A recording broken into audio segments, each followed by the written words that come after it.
What's up, guys?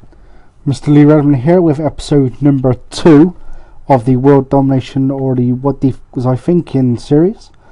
I've actually completed the first half of games in the Cook Islands Round Cup, as it's called. I've also played a game in the Cook Islands Cup. I'm not actually too sure exactly what the name is.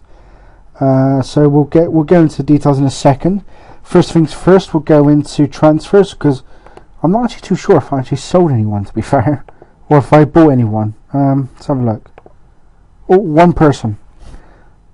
Bim Kiraya, I think is how you say it, from, was that Ep2 of the Cook Islands as well. Quite a few of mine went. They went, to be fair, it wasn't too bad, because some of them were not great, to be honest with you. We've got Alan Cameron went to Rorangi, I think is how you say it.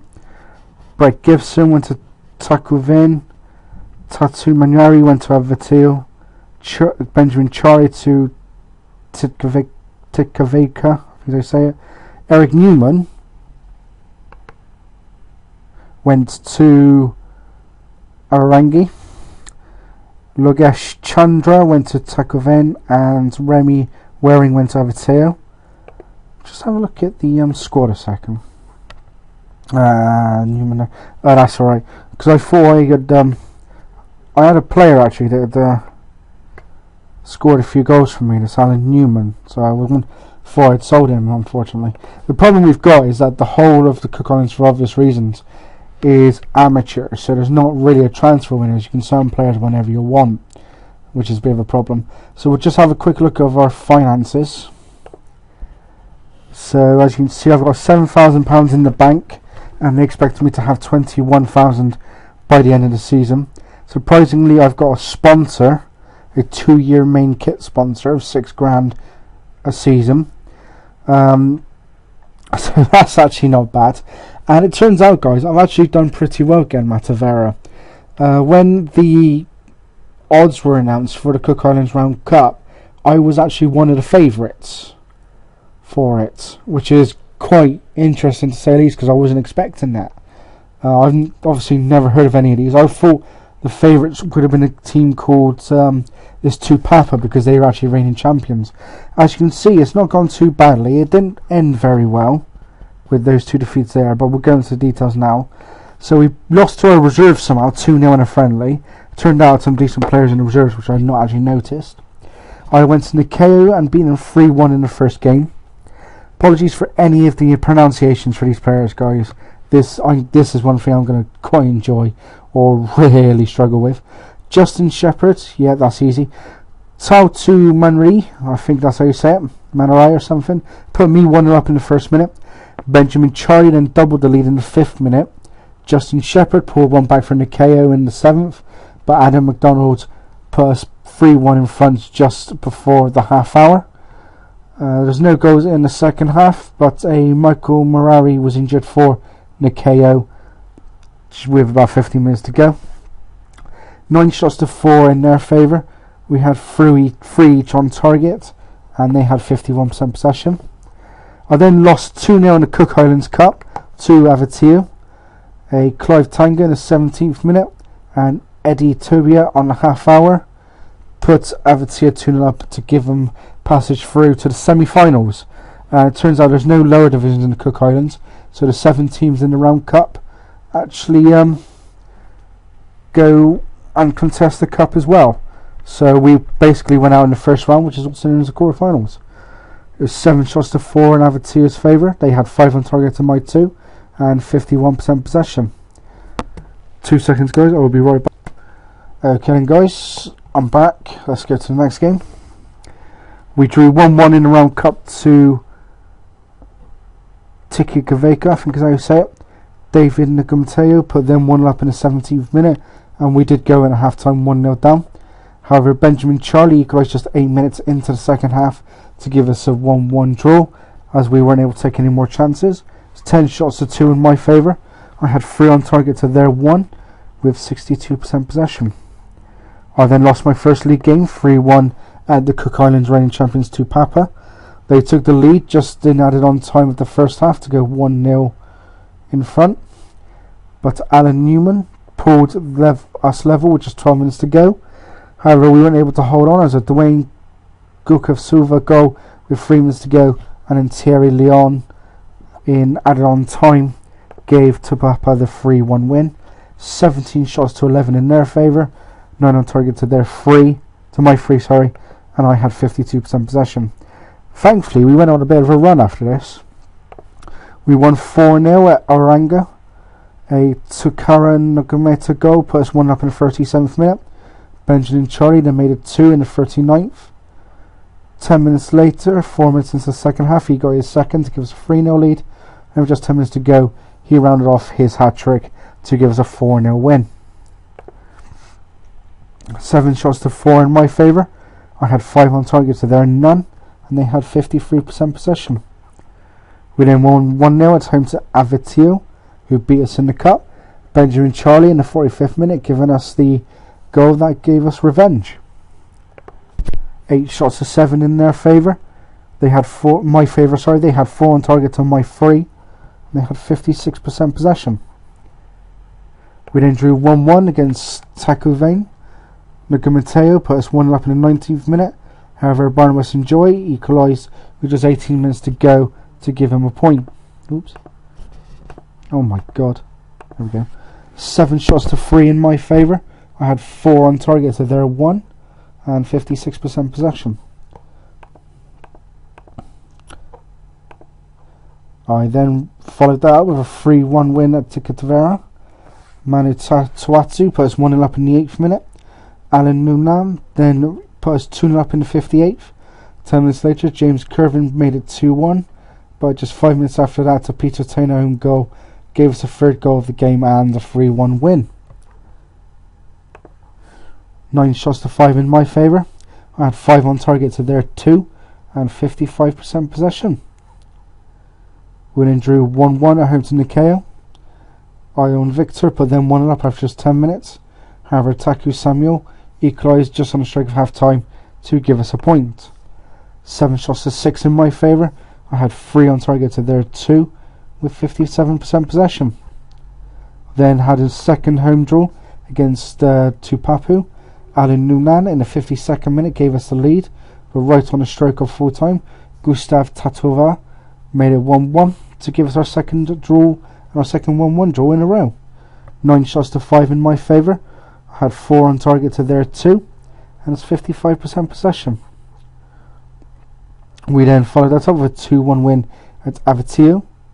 Raymond Newman put us 1-0 up just 10 minutes into the second half, and then possibly his brother Alan gave us the 2-0 lead with just 9 minutes to go. Pertangata pulled one back for Aveteo, but we were able to hold on to get to the 3 points. 15 shots to 6 in my favour. I had 7 on target to their 4 and 58% possession. We then followed that up with another 2-1 win at home to Oranga. Raymond Henry actually put Oranga 1-0 up in the 12th minute.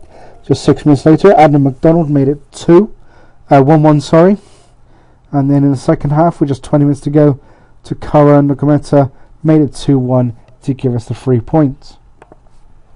6 shots to 3 in my favour.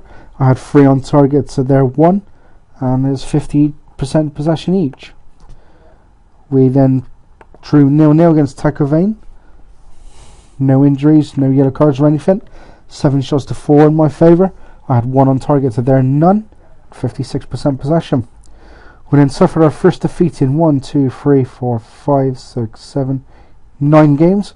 2-1 away in Nikeo.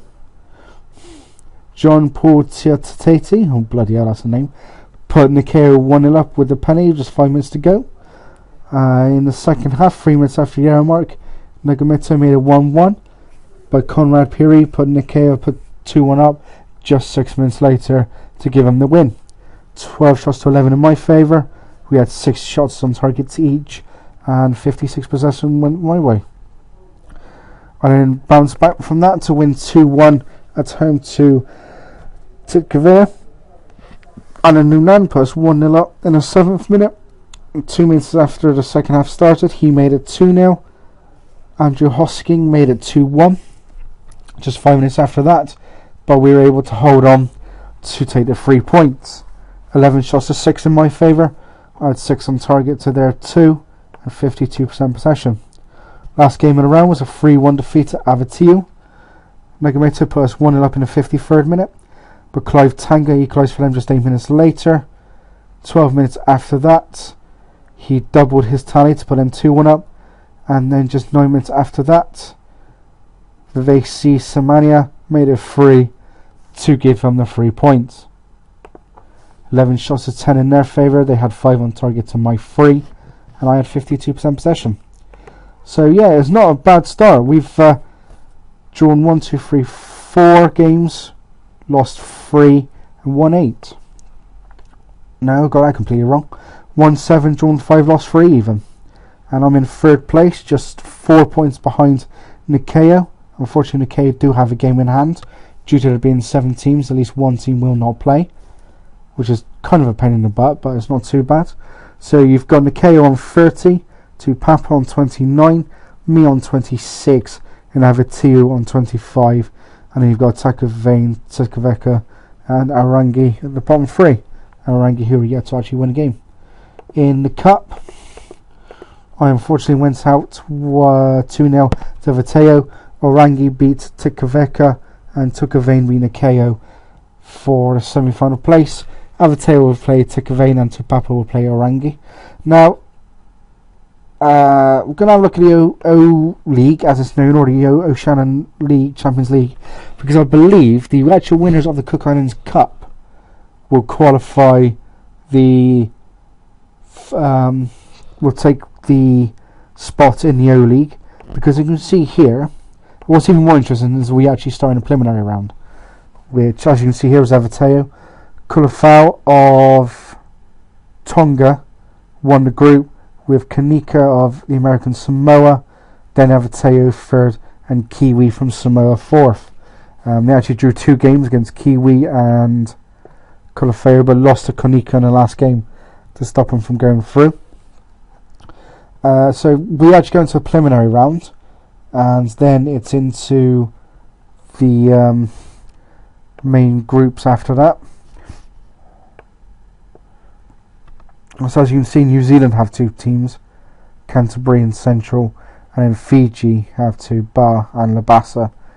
So Tahiti have 2 as well, actually, Dragon and Tofana. And then the others, even Vanuatu have 2. What the hell do they have 2? Tefea and Rainbow. That's a bit different, but there you go. And our representatives were Ep2, who, as you can see, didn't win the Cook Islands Round Cup. That was Te Papa. But the Cook Islands Cup was won by Nikeo, which is even more interesting. So I'm not quite sure how Ep2 actually made it then. I did not actually realise that. Unless it's like a year behind or something, I don't actually know. We'll have to wait and see, to be honest. So we'll just have a quick shifty at some of the others. You've got American Samoa. Unfortunately, we've got Pago Youth B top there, which is a bit of a pain in the butt. But not much I could do about that.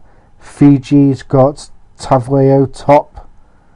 And you've got Kiribati's Marakai top. That's going to be interesting because they got to play each other like once. No, twice. But you've got Onatoa on 5 and other teams on 11, so I'm not quite sure how that's working out, to be fair. You've got Makin there as well, even though you've got no players. So that's going to be a little interesting. It's going to be rammed towards the end of the season. So we got 23rd, 26th, 30th, which is a bit of a pain in the butt. And then you've got New Zealand is currently being led by Auckland City. Papua New Guinea has Tavor top at the moment. Hikari are the only other team to have actually won the Oceanian League Champions League. All the others have been won by Australian and New Zealand teams. Samoa currently have Kiwi top again. Solomon Islands, Marist. Tonga, which is the smallest one here, as you see there's only 4, have Hamonoka, is that how you say it. And then lastly Vanuatu has Amakali. So yeah, that's it guys for this episode. Leave some likes, leave some comments, subscribe. Going to be interesting to see how this goes, so we can get an interesting start to this file, this very lengthy file possibly. Tune in next time for an end of season review. Until then guys, as always, take it steady.